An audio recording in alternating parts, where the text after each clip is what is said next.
Mənim ombam qəşəkdir, mən trener ola bilərəm, sözünü yığışdırsınlar. Belə bir dünya yoxdur. Desinlər ki, özü kişi oxşur, hə, yaxşı. Atam kişidir, kişi oxşuram, okey. Razıyam. Siz profilə girdiyinizdə ancaq omba görürsünüz, değil mi? Bu trener olmamalıdır, qardaş. Bu belə bir şey yoxdur, belə bir anlayış, heç bir, yəni bu influencer ola bilər. Bu adam model ola bilər. Bu adam yarışmaçı ola bilər. Bu ombası ilə pul qazanmış insan ola bilər. Modeldir də, yəni omba ilə pul qazanır, okey ola bilər.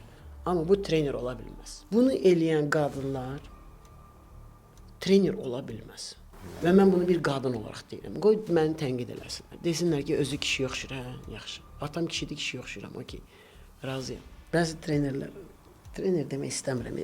Özümdən utanıram trener deyəndə. Bəziləri görsən ki, danışır, məsələn, çıxır da, olur da. İndi girirsən arada belə telefonda baxırsan, kəşfətdə hansısa bir reels çıxır qabağa. Görürsünüz ki, bir dənə xanımdır.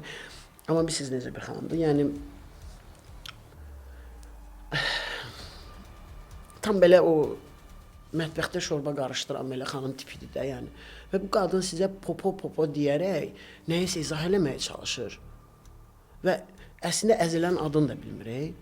Əziləyə popo deyə müraciət edir. Və bunu satır da insanlara, yəni. Bunu sata bilir insanlara və insanlar buna düşür.